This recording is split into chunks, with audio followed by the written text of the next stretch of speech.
Today I'm going to take the second lecture of PERT and CPM. In our first video, I taught you how to draw a project network. Again today, I will explain you one more time how to draw a project network, and with that we will also learn how to find the critical path and what is the meaning of critical path. Okay, so to understand, I have taken a question. Consider the details of a project as shown in the table.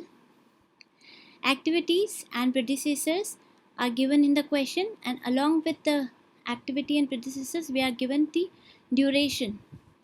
What is the meaning of duration? Like activity ए को complete होने में कितना time लगता है? 2 months. Activity B को complete होने में time लगता है 5 months एंड लाइकवाइज.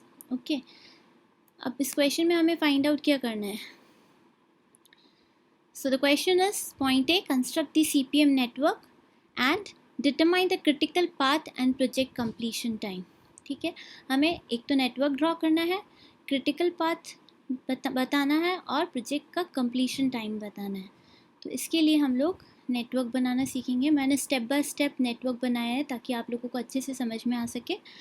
आप देखो, जैसे कि ये एक्टिविटी है ABC, ये तीनों क्या है, इनकी कोई प्रेडिसेसर्स नहीं है. प्रेडिसेसर्स मतलब इसके जस्ट पहले वाली एक्टिविटी. तो जब ABC के पहले कोई एक्टिविटी है ही नहीं, इसका मतलब है ABC ही स्टार्टिंग एक्टिविटी होंगी. तो देखिए कैसे ड्रॉ करेंगे. ये फर्स्ट नोड, यहाँ से A, B एंड C, ये 3 एक्टिविटीज़ हमने ड्रॉ कर ली हैं. उसके बाद आप देखोगे B से D एक्टिविटी आ रही है, मतलब जो एक्टिविटी D है उसका प्रेडिसेसर क्या है, B. इसका मतलब ये है कि B एक्टिविटी से D एक्टिविटी ड्रॉ करनी है हमें. तो ये हमने B से D एक्टिविटी ड्रॉ करी है. लेकिन आप देखोगे मैंने D को C से जोड़ा क्यों है? इसलिए जोड़ा है बिकॉज जब मैं क्वेश्चन रीड कर रही थी तब मैंने देखा था कि जहाँ पे C और D मिलेंगे वहाँ से H एक्टिविटी आएगी. मतलब जहाँ पे C और D एक्टिविटी ख़त्म होगी वहाँ से H एक्टिविटी स्टार्ट होगी. इसलिए जब भी हम C एक्टिविटी ड्रॉ कर रहे हैं तब हम C को D से जॉइन कर देते हैं.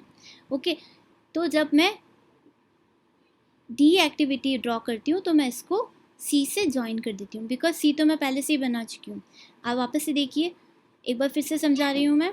जो पहले हमने स्टार्टिंग में देखा कि ABC के पीछे कोई प्रेडिसेसर नहीं है. ठीक है, तो ABC स्टार्टिंग एक्टिविटी है, हमने ड्रॉ कर ली.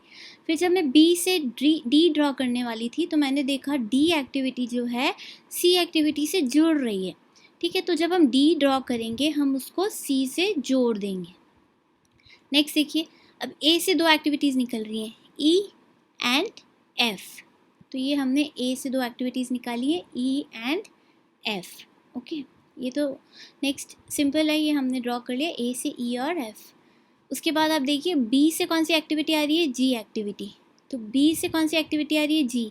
अब मैंने G को फिर से F से जोड़ा है. क्यों जोड़ा है? बिकॉज क्वेश्चन में जब हम देखते हैं तो जहाँ पे F, G, H तीनों एक्टिविटीज़ फिनिश होंगी, इसका मतलब तीनों को जोड़ना है, वहाँ से K एक्टिविटी निकलेगी. तो जो K एक्टिविटी है उसके प्रेडिसेसर्स क्या हैं, F, G, H. तो इसलिए जब हम G एक्टिविटी ड्रॉ करेंगे, क्योंकि हम F एक्टिविटी ऑलरेडी ड्रॉ कर चुके हैं, तो हम G को F से ऐड कर देंगे. तो ये देखिए मैंने B से G एक्टिविटी निकाली है जिसको मैंने F से ऐड कर दिया. ठीक है, नेक्स्ट देखते हैं. अब CD से H और CD से ही I पे निकालना है. तो ये देखिए CD से H निकाला.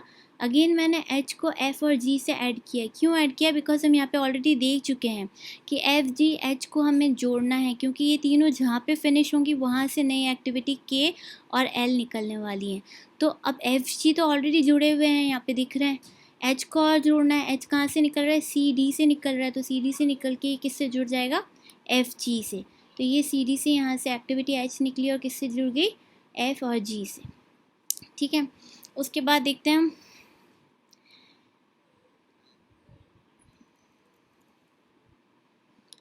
CD से I एक्टिविटी भी निकल रही है. ये हमने देखिए CD से I एक्टिविटी भी निकाल दी है यहाँ पे इस डायग्राम नंबर 6 में. उसके बाद देखिए E से J एक्टिविटी आ रही है. तो ये E से J एक्टिविटी बना दी है हमने. उसके बाद जो है नेक्स्ट एफ जी एच तीनों जहाँ पे जुड़े हुए हैं, जहाँ पे तीनों ख़त्म हो रही हैं, वहाँ से के और एल दोनों निकलेंगे। ओके, तो हमने क्या किया, ये देखिए डायग्राम में एफ जी एच यहाँ पे जुड़े हुए, इन तीनों से मैंने क्या क्या निकाला है, एक तो के और एक एल। अब आप देखोगे फिर से के को जे से जोड़ दिया, क्यों, बिकॉज ये जो लास्ट वाली एक्टिविटी है यहाँ पे देखिए, जहाँ पे जे और के ख़त्म होंगे वहाँ से एन एक्टिविटी आने वाली है। तो जे हम ऑलरेडी ड्रॉ कर चुके हैं, ये हमने जे ऑलरेडी यहाँ पे ड्रॉ कर लिया था। तो जब हम के ड्रॉ करेंगे, के कहाँ से निकलेगा, एफ जी एच से।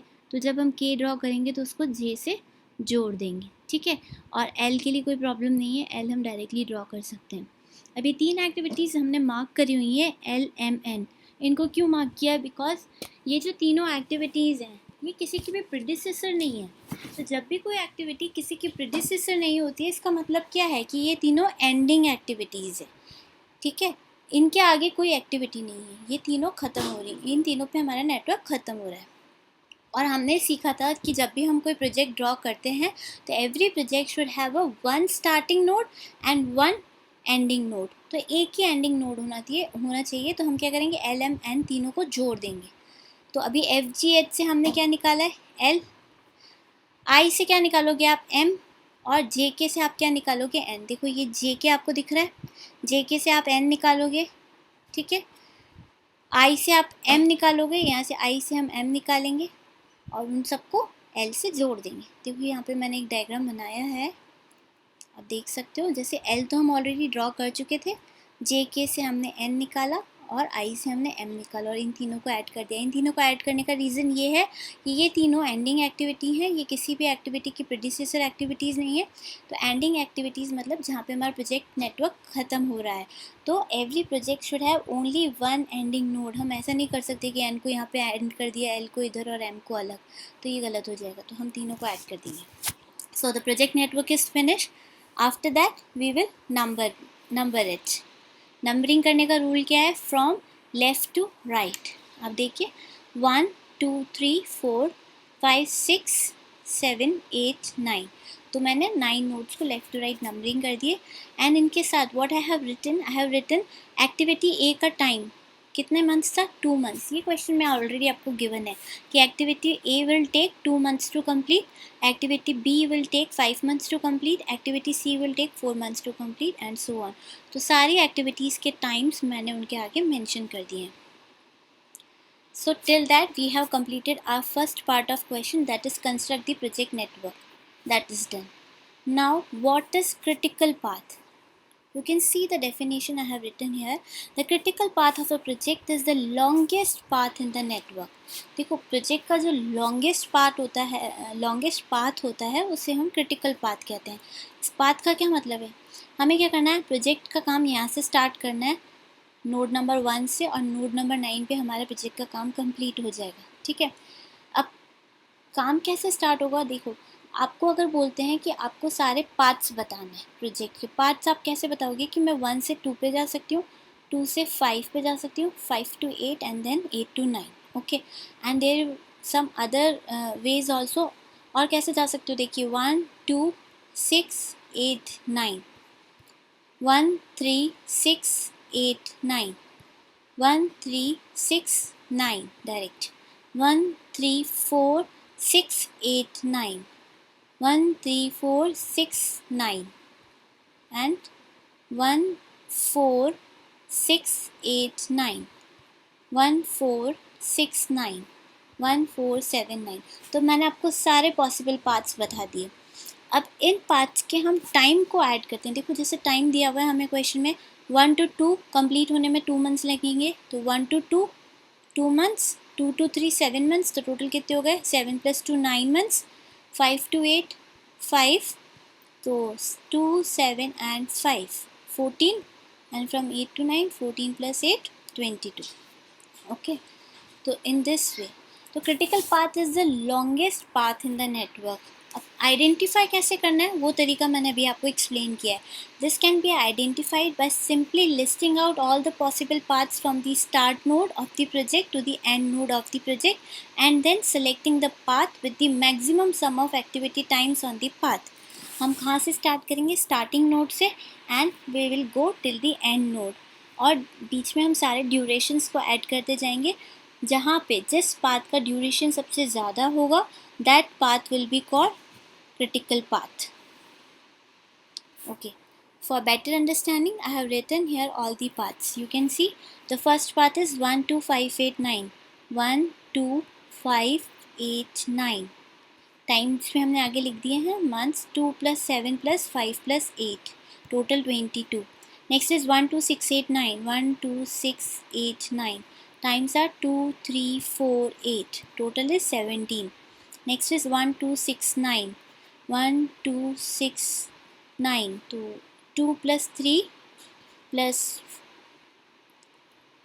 1 2 6 9, so 2 + 3 + 3 टोटल 8. एक पाथ ये वाला देख लेते हैं हम, 1 4 6 8 9, इसको मैंने मार्क किया हुआ है बिकॉज जब मैंने इसकी टोटल करी व्हाट आई फाइंड 1 2 3, 3 2 4, 4 2 6, 6 2 8 एंड 8 2 9. इनके टाइम्स दिए हुए 5 + 5 + 6 + 4 + 8, तो टोटल वॉज 28. सो आप देख सकते हैं सारे प्रोजेक्ट्स सारे पार्ट्स को कंप्लीट होने में ये टाइम लगा है. इनमें से सबसे ज़्यादा टाइम कहाँ पे लगा है, इस वाले पाथ पे. तो ये जो पाथ है that path will be called critical path. इसको आपको डबल लाइन से शो करना है जिस तरीके से मैंने किया हुआ है यहाँ पे. ठीक है, ये आपको मार्क करके शो करना है कि this is the critical path of our network and the project completion time is 28 months. Critical path is 1 3 4 6 8 9 and the project completion time is 28 months. So here again today we have understood how to draw a project network and how to find out the critical path and what is critical path. Okay, so that's all for today. Thank you so much.